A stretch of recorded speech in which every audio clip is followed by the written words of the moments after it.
మేనేజర్గా పనిచేస్తాను. ఆంధ్ర మార్కెటింగ్కి హెడ్గా పనిచేస్తాను. ఇవాళ మచిలీపట్నంలో మనం చేస్తున్న ఈ విలేకరుల సమావేశంలో మనతో పాటు డాక్టర్ నవీన్ పొలవర్కు గారు, clinical director, senior gastroenterologist, Yashoda hospital Hitech City నుంచి ఇక్కడికి వచ్చేసినారు.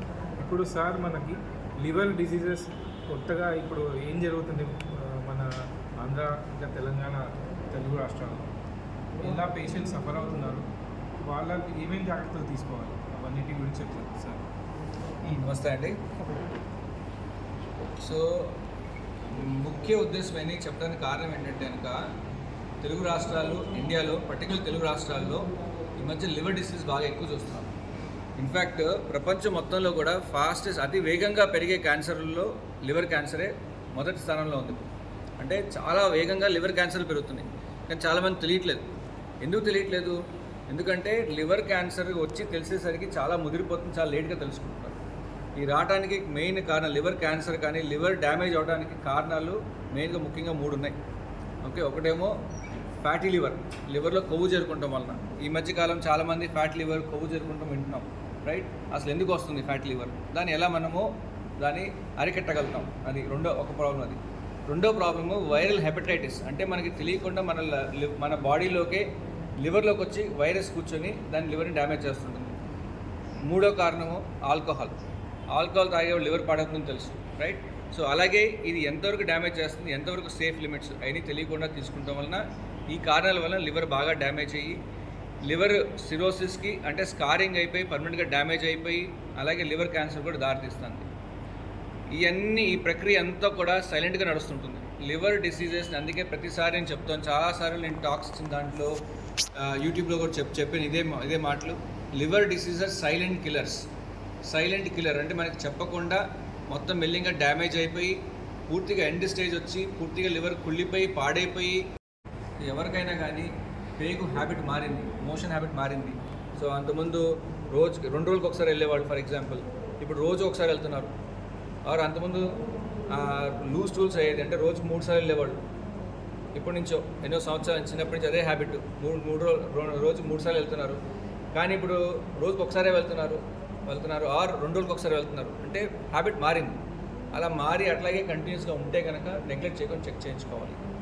ఓకే, ఎందుకంటే that could be A symptom of A something serious like A cancer. అవన్నీ కూడా మనం జాగ్రత్తగా గమనించాలి. మన బాడీ గురించి ఎంత బాగా తెలుసుకుంటే అంత మనం ఇవన్నీ గమనిస్తాం. అప్పుడు మనం దానికి చేంజెస్ ఉంటే దానికి మనం జాగ్రత్తలు తీసుకోవాలి. ఎందుకంటే ఎర్లీ స్టేజెస్లో ఏదైనా కానీ, ఏ డిసీజ్ అయినా కానీ, అది క్యాన్సర్ అవనండి, ఏ డిసీజ్ అయినా కానీ మనం త్వరగా ఎర్లీగా కనుక్కుంటే దానికి మంచి ట్రీట్మెంట్స్ ఉన్నాయి, దాన్ని మనం రికవర్ చేయొచ్చు. అదే లేట్ స్టేజెస్లో వచ్చి నాకు నొప్పి కానీ ఏమీ రాదు, అలా అయిపోయిన తర్వాత సిరోసిస్కి వచ్చిన తర్వాత అప్పుడు పొట్టలో నీరుడు రావటం, కాళ్ళ వాపులు రావటం, రక్తడి వాంతులు అవటం, కొంతమందికి కామెలు రావటము, ఇలాంటి ప్రాబ్లమ్స్ వచ్చినప్పుడే హాస్పిటల్కి వస్తారు. అప్పటికి ఆల్రెడీ సిరోసిస్ వచ్చి పర్మనెంట్గా డ్యామేజ్ అయిపోయింది లివర్. దానికి ఓన్లీ సొల్యూషన్ అప్పుడు దాని లివర్ మార్పిడే. లివర్ పూర్తిగా పాడైపోయింది, ఏం చేస్తాం? ఇర్రివర్సిబుల్గా పాడైపోయినప్పుడు ఏం చేస్తాం? దాన్ని మార్చాల్సిందే కదా. సో అది చేయాల్సి ఉంటుంది. అలా స్టేజ్ తెచ్చుకోకుండా మనం ముందే కనుక కాపాడుకోగలిగితే కనుక ఇది రాకుండా చేయగలం. సో దీనికి ఏం చేయాలి? Diabetes, blood pressure, cholesterol, thyroid ఇవన్నీ ఉన్నాయని జాగ్రత్తగా కంట్రోల్ చేసుకోవాలి. అలాగే హెల్తీగా డైట్ తీసుకుంటాం, అలాగే ఎక్సర్సైజ్ చేయటం, ఇవన్నీ చాలా ఇంపార్టెంట్. ఇవన్నీ చేస్తూ ఉండగా రెగ్యులర్గా చెకప్ చేసుకుంటూ, సింపుల్ బ్లడ్ టెస్టే, liver function test regular checkup చేసుకుంటే మన హెల్తీ లివర్గా ఉంటుంది. లివర్ హెల్తీగా ఉంటే ప్రోగ్రెస్ అవ్వకుండా మనం డ్యామేజ్ కాపాడుకోవచ్చు. సో ఇవన్నీ కూడా ఇప్పుడు దాకా చెప్పిన కారణాలు ఏవి కూడా, ఆల్కహాల్ కానీ, ఫ్యాటీ లివర్ కానీ, వైరస్ కానీ, ఇవన్నీ కూడా రివర్సిబుల్ కండిషన్స్. అవి మన చేతిలో ఉన్న కండిషన్స్. మనం జాగ్రత్తగా కాపాడుకుంటే మనకి రాకుండా మనం కాపాడుకోగలుగుతాం. అంతే కదా, కరెక్టే కదా. అది మన చేతిలో ఉంది. సో మనం ఈ ఆల్కహాల్ తాగటం వలన ప్యాంక్రియస్ బాగా పాడవుతుంది. ఈ ప్యాంక్రియస్లో వాపు వచ్చిన వాళ్ళ దాంట్లో, ప్యాంక్రియస్ చిన్న ఆర్గన్, అది పెద్ద అవయవం కాదు, అది మన బాడీలో చిన్న అవయవం, పొట్ట వెనకాల ఉంటుంది అది. ఓకే, కానీ ఒకసారి ప్యాంక్రియస్లో డ్యామేజ్ అయిందంటే కనుక ప్రాణం ప్రమాదం వచ్చే ఛాన్సెస్ చాలా ఎక్కువ ఉంటాయి. ఫర్ ఎగ్జాంపుల్ 100 మందికి ప్యాంక్రియాటిస్ వచ్చింది, ప్యాంక్రియస్ అటాక్ అయింది. 100 మందికి సివియర్ ప్యాంక్రియాటిస్ వచ్చిన 100 మందికి దాంట్లో అన్ఫార్చునేట్లీ 20-30% వరకు చనిపోతారు. మనం ఎన్ని ట్రీట్మెంట్ ఇచ్చినా కానీ, ప్రపంచంలో ఎక్కడైనా కానీ. దిస్ స్టాండర్డ్ ఇదనమాట. అంటే అంత డేంజరస్గా ఉంటుంది ప్యాంక్రియాటిస్ అది. సో అందుకని ఇది రాకుండా ఉండాలి అంటే కనుక మనము జాగ్రత్తలు తీసుకోవాలి. ఆల్కహాల్ కన్జంప్షన్ తీసుకోకుండా తీసుకుంటే వెరీ రికమెండెడ్ డోసెస్లో తీసుకుంటాము. అలాగే రెగ్యులర్గా చెకప్ చేయించుకుంటే ప్యాంక్రియాస్లో ప్రాబ్లమ్స్ అంటే అలాగే కాకుండా ప్యాంక్రియాస్లో క్యాన్సర్స్ వచ్చే ఛాన్సెస్ కూడా పెరుగుతుంటాయి. అండ్ అన్ఫార్చునేట్లీ ఈ ప్యాంక్రియాస్ క్యాన్సర్స్ ఎప్పుడైనా వచ్చినాయి అంటే కనుక లైఫ్ ఎక్స్పెక్టెన్సీ చాలా తక్కువ ఉంటుంది వాళ్ళకి. ఎందుకంటే కనుక pancreatic cancers are one of the ఉన్న క్యాన్సర్లు అన్నింటిలోనూ చాలా వేగంగా సివియర్గా పెరిగే క్యాన్సర్లో ప్యాంక్రియాటిక్ క్యాన్సర్. ఎందుకంటే లేట్గా ప్రజెంట్ అవుతుంది నెంబర్ 1. నెంబర్ 2 ఏంటంటే కనుక తెలిసేసరికి ముదురుగా ఉంటుంది అండ్ చాలా అగ్రెసివ్ క్యాన్సర్. జనరల్గా 6 నెలల నుంచి సంవత్సరం కంటే ఎక్కువ బతకరు అన్ఫార్చునేట్లీ ప్యాంక్రియాటిక్ క్యాన్సర్స్. అది రాకుండా అంటే రెగ్యులర్ చెకప్ చేయించుకోవాలి. రాకుండా ముందు మనం కారణాలు తెలుసుకొని దాన్ని మనం ప్రివెంట్ చేసుకోవాలి. మన ఇండియన్ కాంటినెంటు అలాగే చైనా, ఆఫ్రికాలో ఇట్లాంటి హెపటైటిస్ బి వలన, సి వలన లివర్ క్యాన్సర్లు చాలా ఎక్కువగా చూస్తున్నాం. సో ఇది అరికెట్టాలి అంటే కనుక మన అందరం ఫస్ట్ అవేర్నెస్ తెలుసుకోవాలి. హెపటైటిస్ బి అండ్ సి వైరస్లు రాకుండా ఉండాలి అంటే మనం ఫస్ట్ చెక్ చేసుకొని సింపుల్ బ్లడ్ టెస్ట్, సింపుల్ రక్త పరీక్ష ద్వారా మనకి ఉండాలో తెలుస్తుంది. లేదంటే వ్యాక్సినేషన్ చేయించేసుకోండి. మళ్ళీ మీకు లైఫ్ లాంగ్ దాని ప్రొటెక్షన్ వచ్చేస్తుంది వ్యాక్సినేషన్. ఇది పద్దాకా ప్రతి 2 సంవత్సరాలు 3 సంవత్సరాలు తీసుకునే వ్యాక్సినేషన్ కాదు. ఇది ఒకసారి తీసుకుంటే లైఫ్ లాంగ్ ప్రొటెక్షన్ ఉంటుంది. సో తీసుకుంటే మంచిది. అది నెంబర్ 1 పాయింట్. సో ఇది ప్రివెన్షన్.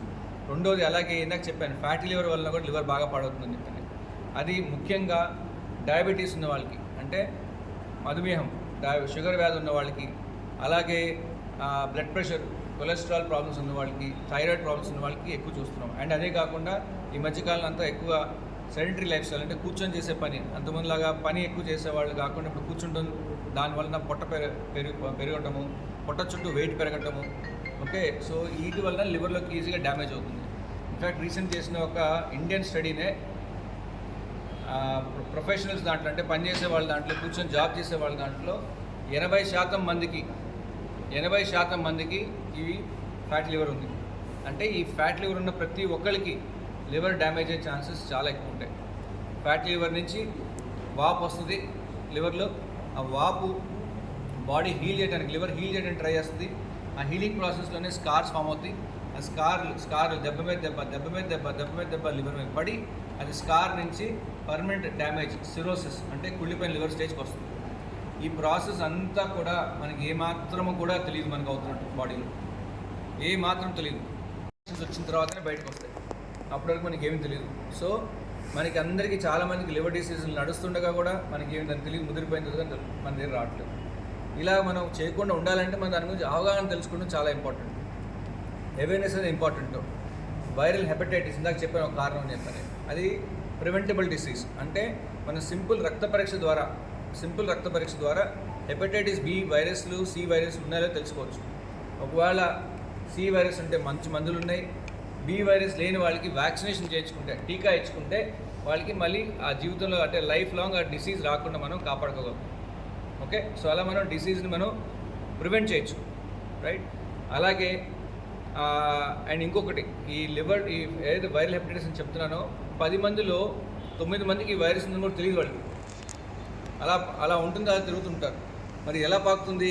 ఇది జనరల్గా బ్లడ్ టు బ్లడ్ అంటే మన రక్తం ఎవరికైనా ఇచ్చినప్పుడు రక్తం మనకి దెబ్బ తగిలి మనకు కూడా బ్లడ్ కాంటాక్ట్ అయితే కనుక అప్పుడు మనకి పాకుతుంది. ఒక్కొక్కసారి చాలా ఎక్కువ వైరస్ బాడీలో ఉన్నప్పుడు ఈవెన్ చెమట ద్వారా కూడా, స్వెట్తో కూడా, బాడీ ఫ్లూయిడ్స్ కూడా పాకుతుంది. మన చుట్టుపక్కల ఇందాకే చెప్పాను 10 మంది 9 మందికి వాళ్ళకి వైరస్ ఉందని కూడా తెలియదు. చెక్ చేసుకోరు కాబట్టి తెలియదు. చెక్ చేసుకొని మన చుట్టూ తిరుగుతూ ఉంటారు, రైట్. మనం కూడా వెళ్ళి మనం చేపట్టుకుంటామో, స్వెట్ తగులుతుంది ఏదో ఒకటి, మనకు కూడా చేసుకుంటుంది కదా, అంతే తెలియకుండా మన బాడీలోకి వచ్చేస్తాయి. ఇవి మనం కాపాడుకోవాలంటే మనం చెక్ చేసుకొని వైరస్ ఉందో లేదా చెక్ చేసుకొని, వైరస్ లేకపోతే, హెపటైటిస్ బి వైరస్ లేకపోతే దీనికి మనం వ్యాక్సినేషన్, టీకా ఇచ్చుకుంటే మనకి బాడీలో సోల్జర్స్ ఉత్పత్తి అవుతాయి. దాని ద్వారా బయట నుంచి వైరస్ రాకుండా మనం కాపాడుకోగలుగుతాం. అండ్ ఈ hepatitis B and C virus ఏదైతే మాట్లాడుతున్నామో అది హెచ్ఐవి కంటే 100 రెట్లు ఎక్కువ పాకుతుంది. మనం హెచ్ఐవి గురించి చాలాసార్లు మాట్లాడుకుంటాం, కానీ హెచ్ఐవి కంటే చాలా 100 రెట్లు ఎక్కువ పాకేది హెపటైటిస్ బి వైరస్. కానీ దాని గురించి చాలా తక్కువ మాట్లాడుకుంటాం అన్ఫార్చునేట్లీ. అండ్ ఈ ఇందాక చెప్పినట్టు లివర్ క్యాన్సర్కి అతి వేగంగా పెరిగే లివర్ క్యాన్సర్లు ఈ వన్ ఆఫ్ ది